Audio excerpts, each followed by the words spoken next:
Hi friends, எல்லாரும் எப்படி இருக்கீங்க? நான் தான் உங்கள் பிரபா. நம்ம இன்னைக்கு எங்கே போகிறோம்னா சவுத் மெல்பர்ன் பீச்சு தான் சுற்றி பார்க்க போகிறோம். அது மெல்பர்ன்ல இருந்து சுமார் 6லேருந்து 7 கிலோமீட்டர் தொலைவில் உள்ளது. அதை ஈஸியாக எப்படி கனெக்ட் பண்ணலாம்னா கார் மூலமாக போகலாம். அப்புறம் டூ வீலர் இல்லைன்னா ட்ராம் இருக்குது, பஸ்ஸும் இருக்குது, எது மூலமாக ஒன்றாலும் போகலாம். இந்த சவுத் மெல்பர்ன் பீச்சில் என்னென்ன நடக்குது, எப்போ உருவாச்சு, அது எல்லாமே நம்ம பார்க்கலாம். எனக்கு ஹிஸ்ட்ரி ரொம்ப பெருசாக தெரியல. பட்டு என்னால் தெரிஞ்ச சின்ன ஹிஸ்ட்ரி வரைக்கும் நான் உங்களுக்கு ஷேர் பண்ணிக்கலான்னு பார்க்குறேன். அது இல்லாமல் மக்கள் இங்கே எப்பவுமே சம்மரில் தான் அதிகமாக வருவாங்க. வின்டரில் ரொம்ப ரேர் தான். ஐ மீன் ஒன்லி இங்கிலீஷ் பீப்புளை சிலர் பார்க்கலாம் இந்த இடத்துல. ஏன்னா ரொம்ப குளிராக இருக்கும். அதனால் மக்கள் வின்டரில் வரமாட்டாங்க. பட் சம்மரில் கண்டிப்பாக எல்லாருமே வருவாங்க. எல்லா கண்ட்ரி பீப்புளுமே நம்ம இங்கே பார்க்கலாம் அந்த டைமில் இப்போ நம்ம உள்ளே போகிறதுக்கு முன்னாடி இந்த சின்ன ஒரு ஹிஸ்ட்ரி மட்டும் நம்ம பார்த்துருவோம். சவுத் மெல்பர்ன் பீச் எப்படி உருவாச்சு, எப்போ உருவாச்சுன்னு சொல்லிட்டு. ஃபஸ்ட்டு மெல்பர்னில் ஆரம்ப ஆண்டுகளில் யாரா நதின்னு சொல்லிட்டு ஒன்று இருந்தது. அந்த யாரா நதி எதுக்கு யூஸ் ஆச்சுன்னா அதிலிருந்து ரொம்ப சிற்றோடைகள்லாம் இருந்ததுங்க. அது எதுக்கு யூஸ் பண்ணிட்டு இருந்தாங்கன்னா மக்கள் குளிக்கிறதுக்கும் அதில் இருக்கிற நீரை குடிக்கிறதுக்கும் பயன்படுத்திட்டு இருந்தாங்க. அப்புறம் என்ன ஆச்சுன்னா இப்படியே பயன்படுத்தும் போது 1850 ஆண்டுகளில் அந்த யாரா ரிவரும் அதனுடைய கிளை ஆறுகளும் சுத்தமா மாசு அடைஞ்சிருச்சு. ஏன்னா அதை குளிக்கவும் பயன்படுத்தினாங்க, குடிக்கவும் பயன்படுத்திட்டாங்க. இப்படியே பண்ணும்போது மாசா ஆயிடுச்சு. இதுக்கப்புறம் இப்படியே கண்டினியூஸா பயன்படுத்தும் போது 1850 ஆண்டுகளில் கம்ப்ளீட்டா இந்த தண்ணி யூஸ் பண்ண முடியாத அளவுக்கு மாறிடுச்சு. அதுக்கப்புறம் தான் சவுத் மெல்பர்ன் பீச் 1860ஆம் ஆண்டுகளில் திறக்கப்பட்டது. இது திறந்து தான் அதுக்கப்புறம் மக்கள் எல்லாருமே இங்க வர ஆரம்பிச்சாங்க. அதுக்கப்புறம் இங்க தான் ஆண்கள் அப்புறம் பெண்களுக்கு எல்லாமே தனித்தனியா குளியல் அறைகள் கட்ட ஆரம்பிச்சாங்க. ஏன்னா ஒருத்தருக்கு ஒருத்தர் டிஸ்டர்பன்ஸ் இருக்கக்கூடாதுன்னு சொல்லிட்டு தனித்தனியா கட்ட ஆரம்பிச்சாங்க. அப்ப அந்த கட்டங்கள் என்ன ஆச்சுன்னா ஆண்கள் அடிக்கடியே நிர்வாணமாக குளிச்சிட்டு இருந்தாங்க. அது பெண்களுக்கு ரொம்ப கஷ்டமா இருந்ததுனால அப்புறம் அங்கிருந்து தனியா கொஞ்சம் தூரம் தள்ளி பெண்களுக்கும் ஆண்களுக்கும் ரொம்ப தூரம் தூரமா இருக்கிற மாதிரி குளியல் அறைகள் கட்டினாங்க. அதுக்கப்புறம் இது எது எதுக்கெல்லாம் பயன்படுத்துறாங்கன்னு பார்த்தீங்கன்னா இந்த பீச்சை நீச்சல் அடிக்கிறதுக்கும் அப்புறம் அதுல இருந்து சன்பாத் எடுக்கிறதுக்கும் அதுக்கப்புறம் கப்பல்கள் அப்புறம் சில போட்டிங்ஸு அதுக்கப்புறம் இந்த கேம்ஸு வாட்டர் கேம்ஸு அதெல்லாம் போகிறதுக்காகவும் இந்த சவுத் மெல்பர்ன் பீச் பயன்படுத்துகிறாங்க. அதுக்கப்புறம் இங்க வெவ்வேறு ஆறுகள் இந்த இடத்துல இதில் கலக்குது. அந்த வெவ்வேறு ஆறுகள் கலக்கும்போது அதனுடைய தண்ணீர்லாம் சேர்ந்து இந்த ஆறுல இந்த கடல்ல கலக்கும்போது சில மாசுக்கள் இதுல சேர்ந்துக்கிட்டே இருக்கும்போது கடல் மாசுபட்டுக்கிட்டே இருக்குன்னு சொல்லிட்டு ரொம்ப பேர் கம்ப்ளைண்ட் பண்ணாங்க. அப்புறம் 1857ஆம் ஆண்டுகளில் இந்த இதுக்கு என்ன பண்ணாங்கன்னா போக்குவரத்து திறக்கணும்னு சொல்லிட்டு சவுத் மெல்பர்ன் பீச்சில் இருந்து சிட்டி கனெக்ட் பண்ணுறதுக்காக ரொம்ப போக்குவரத்து பஸ்ஸு அதுக்கப்புறம் ட்ராமு ட்ரெயின்லாம் கூட கனெக்ட் பண்ணாங்க. அதுவும் ஒரு முக்கிய இதுவாக இருந்தது இந்த பீச் ஃபேமஸ் ஆகிறதுக்கு. அப்போ மக்கள் இன்னும் அதிகமாக வர ஆரம்பிச்சாங்க, பல பகுதிகளிலிருந்து வர ஆரம்பிச்சாங்க. இந்த சவுத் மெல்பர்ன் பீச் இந்த இடத்துல இந்த இடத்துல கப்பல் கட்டுமான பணிகளும் இந்த இடத்துல இயங்கிக் கொண்டிருக்கிறது. இன்னும் கொஞ்சம் தூரம் போனா அதெல்லாம் நடக்குது. நம்ம அடுத்த வீடியோக்களில் பார்க்கலாம். அது இல்லாம இந்த இடத்துல ரொம்ப ரெசிடென்ஷியல் ஏரியாவும் இருக்கிறது. ஐ மீன் மக்கள் தங்கறதுக்கும், அது இல்லாம இந்த இடம் ரொம்ப காஸ்ட்லியான இடங்க. ஏன்னா இது பீச் ஓரத்துல இருக்கிறதுனால மக்கள் ரொம்ப இங்கே ஸ்டே பண்ணாங்கன்னா ரொம்ப காஸ்ட்லி. சிட்டி கம்பேர் பண்ணும்போது சப்பப் கம்பேர் பண்ணும்போது இங்கே காஸ்ட்லி. இங்கே எல்லாருமே வெல் விஷர்டு பீப்புள், யாரெல்லாம் பணம் அதிகமாக வச்சுருக்காங்களோ அவங்களாம் தான் இந்த இடங்கள்லாம் வாங்கி போட்டிருக்காங்க இந்த பீச்சை ஒட்டி. அதையும் நம்ம இந்த இடத்துங்களில் பார்க்கலாம். இங்கே பார்த்தீங்கன்னா பாருங்க, இங்கே ஒரு இது இந்த பாத்திங் ஏரியா இது ஆண்களுக்காக கட்டப்பட்டிருக்காங்க. இதில் ஜஸ்ட் ஆண்கள் மட்டும்தான் போயிட்டு குளிப்பாங்க. பெண்கள் இந்த இடத்துல இருக்க மாட்டாங்க. அவங்களுக்குலாம் தனியாக இருக்கும். அதுக்கப்புறம் இன்னும் நம்ம இன்னும் உள்ளே போயிட்டு பார்க்கலாம். உள்ளே போனீங்கன்னா கடலை கிட்டவே நம்ம பார்க்க முடியும். கிட்ட பார்க்கும்போது நம்ம அந்த ஸ்கேட்டிங், மக்கள் ஜம்ப் பண்ணுறது எல்லாத்தையுமே நம்ம இன்னும் இது அங்கே என்னென்ன விளையாடுறாங்க, வாலிபால் விளையாடுறாங்க, அதெல்லாம் கூட நம்ம பார்க்கலாம். அதுக்கப்புறம் வந்து இப்ப நம்ப எங்க போறோம்னா வந்து, இது வந்து பீச்சோடைய கொஞ்சம் தூரம் வந்து கனெக்ட் பண்ற மாரி ஒரு பிரிட்ஜ் மாரி ரெடி பண்ணியிருக்காங்க. இது மூலமா நம்ம போகும்போது, கடல் வந்து கிட்ட போயிட்டு பார்க்குற மாரி நமக்கு ஒரு ஃபீல் இருக்கும். அந்த கடல் அலைகள் வந்து எப்படி என்ன வேகத்துல வருது, அதையும் நம்ம இங்க பார்க்கலாம். அத உங்களுக்கு காட்டுறேன். கிட்ட போகும்போது காட்டுறேன்.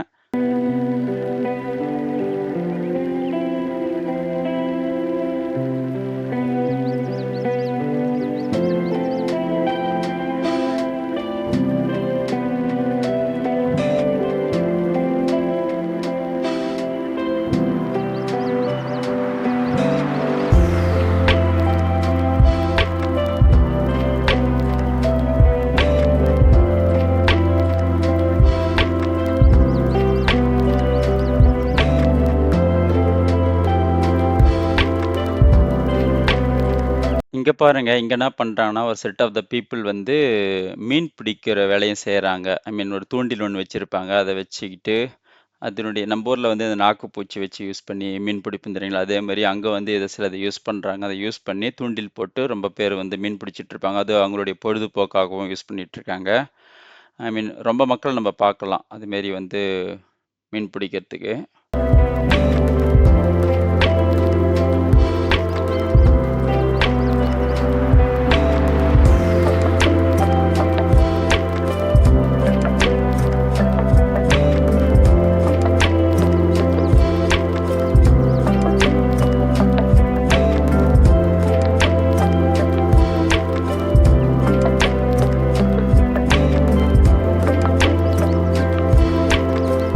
இங்க வந்து முக்கியமான பொழுதுபோக்கே வந்து இந்த மீன் பிடிக்கிறது, அப்புறம் வந்து இங்க ஜம்ப் பண்ணி குளிக்கிறது, அப்புறம் இந்த சன் பாத் எடுக்கிறது, அதுக்கப்புறம் வந்து இங்க டைம் ஸ்பெண்ட் பண்ணி ரொம்ப பேர் ஃபேமிலிலாம் வந்து அவங்க வந்து சாப்பாடுலாம் எடுத்துட்டு வந்து ஒருத்தர் ஒருத்தர் பரிமாறி அது சாப்பிடுவாங்க, டைம் ஸ்பெண்ட் பண்ணுவாங்க.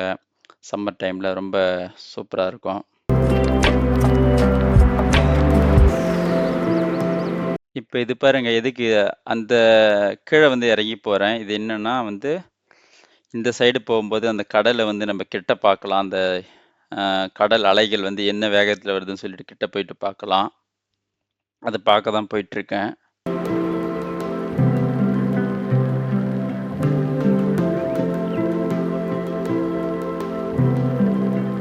இங்க பார்த்தீங்கன்னா தெரியுது பார்த்தீங்களா, எவ்வளோ பேர் வந்து மீன் பிடிக்க ரெடியா உட்காந்துட்டு இருக்காங்க பாருங்க. அந்த தூண்டில் வச்சுக்கிட்டு. தூண்டில் போட்டுட்டு இருக்காங்க ஆல்ரெடி. எல்லாருமே வந்து மீனுக்காக வெயிட் பண்ணிட்டு இருக்காங்க. ஈவினிங் டைம் வந்ததுனால வந்து அந்த கிளைமேட்டும் செம்மையா இருந்தது. சன்செட் ஆகுற டைமுங்க சூப்பரா இருந்தது. அமேசிங்காவும் இருந்தது. வெயிலும் தெரியல.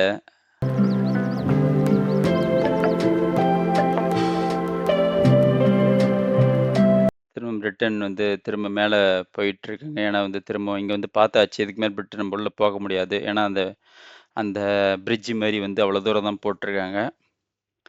நம்ம வந்து ரிட்டர்ன் வந்து திரும்ப கடற்கரை அந்த ஓரத்துக்கு போயிடுவோம். ஆக்சுவலா வந்து நான் மட்டும் வரல. என்னோட ஒரு ஃபேமிலி வந்திருந்தாங்க. அவங்களோட டைம் ஸ்பெண்ட் பண்ணோம். நல்லா இருந்தது.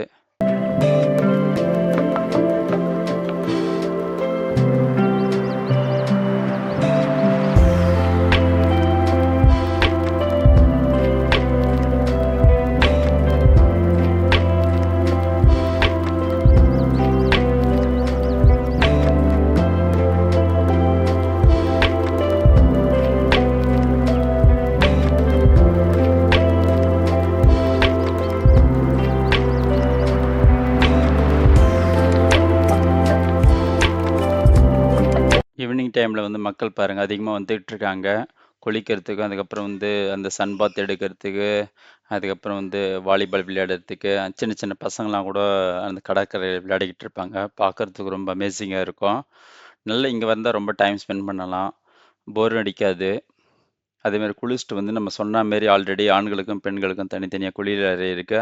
அந்த சுத்தமான தண்ணீர் வந்து குளிச்சுட்டு நம்ம ரிட்டர்ன் வந்து வீட்டுக்கு போகும்போது ஃப்ரெஷ்ஷாவும் இருக்கும். நல்லா ஜாலியாவும் இருக்கும்.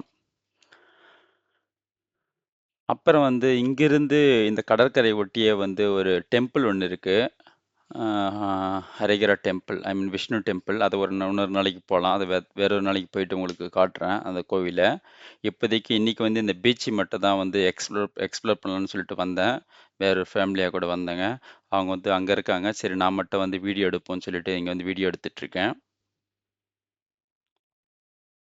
இந்த பீச் ஒட்டியே வந்து ரோடுலாம் இருக்கு.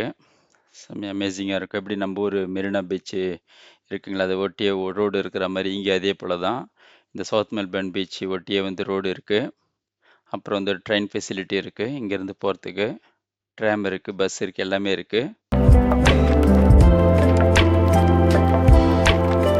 அது எல்லாமே இங்கே வந்து என்ன பண்ணுவாங்கன்னா வந்து மக்கள் வந்து ஒரு செட் ஆஃப் பீப்புள் வந்து இங்கே ஈவினிங் டைமில் வந்து இங்கேயே வந்து சமைச்சு சாப்பிடுவாங்க. அந்த சமைக்கிறதுக்கு தேவையான அடுப்பு, அதுக்கப்புறம் வந்து அந்த திங்ஸ்லாம் இருக்குங்களே, இந்த மசாலா ஐட்டம், அப்புறம் வந்து நான்வெஜ் ஐட்டம்ஸ்லாம் வந்து எடுத்துகிட்டு வந்துருவாங்க. இங்கேயே வந்து அடுப்பு வந்து ரெடி பண்ணி, அதை வந்து போட்டு விளையாடிக்கிட்டே அதை சமைச்சு சாப்பிடுவாங்க. அது வந்து அவங்களுக்கு ஒரு ஃபன்னான டைமாக இருக்கும். நல்லா என்ஜாய் பண்ணுறதுக்கும் ஒரு சூப்பரான டைமு இந்த சவுத் மெல்பர்ன் பீச்சு.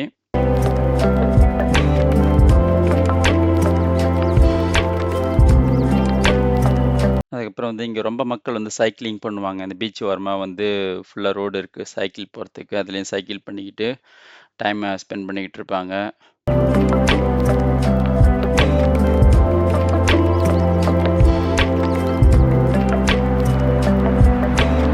இங்கே பார்த்தீங்கன்னா உங்களுக்கு தெரியும், ஆல்ரெடி எவ்வளோ பேர் பாருங்க இங்கே வாலிபால் விளையாடிக்கிட்டு இருக்காங்க. ஆல்ரெடி அந்த வாலிபால் விளையாடுறதுக்கு அந்த நெட்டு எல்லாமே வந்து கட்டி ஆல்ரெடி இருக்கும். நம்ம வந்து இங்கே ஜாலியாக விளையாடிக்கிட்டு இருக்கலாம். நாங்களும் ஒரு வாட்டி இங்கே விளையாடினோம். நானும் இன்னொரு ஃபேமிலி வரும்போது, இந்த தடவை இல்லை, வேற ஒரு டைம் வரும்போது நாங்கள் விளையாடினோம். அதுவும் ரொம்ப அமேசிங்காக இருந்தது. இங்கே பாருங்க, இதுதான் சொன்னேன் ஆல்ரெடி இங்கே டென்ட் போட்டு ஒரு செட் ஆஃப் பீப்புள் வந்து ஆல்ரெடி சாப்பிட்றதுக்கு இங்கே சமைச்சு சாப்பிட்றதுக்கு எடுத்துகிட்டு வந்திருக்காங்க. அங்கே வந்து சமைச்சு சாப்பிட்டுட்டு அப்படியே விளையாடிக்கிட்டே சாப்பிடுவாங்க. அது அவங்களுக்கு ஒரு என்டர்டெயின்மெண்ட்டு. டைம் நல்லா பொழுது போகும் இந்த சவுத் மெல்பர்ன் பீச்சில் பொறுத்த வரைக்கும். டைமே வந்து போர் அடிக்காது. நான் அடிக்கடிக்கு இந்த இடத்துல வருவேன். நான் வந்து என்னுடைய டைம் வந்து ஸ்பெண்ட் பண்ணிட்டு போவேன். ஏன்னா இங்கே ஒரு கோவில் இருக்குது சொன்னாங்களே, அந்த கோவிலையும் பார்த்துட்டு அப்படியே இந்த பீச்சையும் பார்த்துட்டு வீட்டுக்கு போவேன்.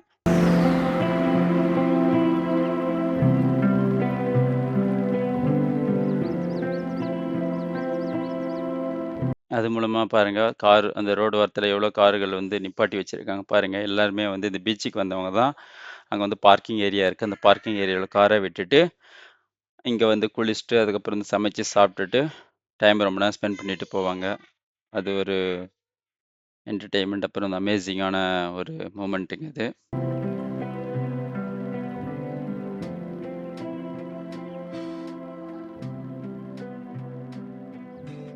அப்புறம் இங்கேருந்து கப்பல் வந்து டாஸ்மினா, அது ஆஸ்திரேலியா தான். அது ஒரு தனி வந்து ஒரு ஐலேண்ட் மாரி.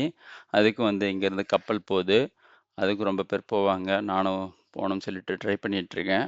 ஏப்ரல்ல பிறகு போகணும் ஃப்யூச்சர்ல.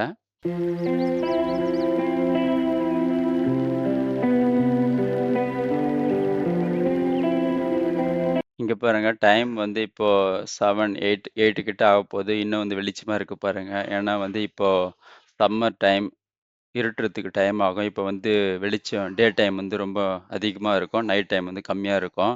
அப்படியே வின்டர்ல ஆப்போசிட்டு, நைட் டைம் அதிகமா இருக்கும். டே டைம் கம்மியா இருக்கும். இப்போ வந்து சம்மர் இருக்கிறதுனால இருட்டுறதுக்கு டைம் ஆகும். அதனால வந்து மக்கள் வந்து இங்க விளையாடிக்கிட்டு இருப்பாங்க. நைட் ஆகுற வரைக்கும் இங்க விளையாடிக்கிட்டு, அதுக்கப்புறம் அவங்க அவங்க இடத்துக்கு கிளம்பிடுவாங்க.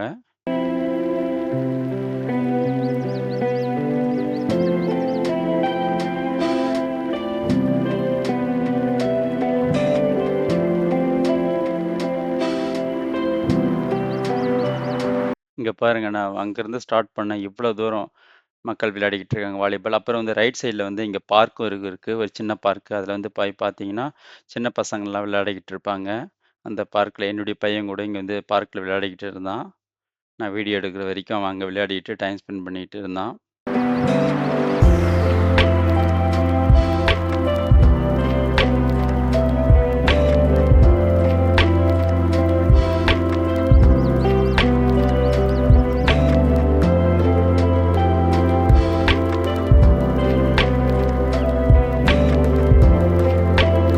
அப்புறம் என்னுடன் ஒரு ஃபேமிலி வந்தாங்க சொன்னேன்ல, அவங்க பொண்ணு வந்திருந்தாங்க. அவங்க வந்து மணல்ல வந்து ஒரு வீடு கேஸ்டில் மாரி கட்டி அவங்க விளையாடிக்கிட்டு இருந்தாங்க. அந்த கேஸ்டில் மாரி கட்டிட்டு அத எங்கள வீடியோ எடுக்க சொல்லிட்டு இருந்தாங்க. அத நாங்க வீடியோ எடுத்தோம். நல்லா என்ஜாய் பண்ணோம். அவ்வளோதாங்க. அந்த மெல்பர்ன் பீச்சிலேருந்து வெளிய வந்துட்டோம். இப்போ வந்து நம்ம திரும்ப வந்து பேக் டூ ஹோம். ட்ராம் ஏறதுக்காக வெயிட் பண்ணிக்கிட்டு இருக்கோம். இங்க சிக்னல் வந்து கிராஸ் பண்ணிட்டு, அப்புறம் அங்க போயிட்டு ட்ராம் ஏறி வீட்டுக்கு போ வேண்டியது தான்.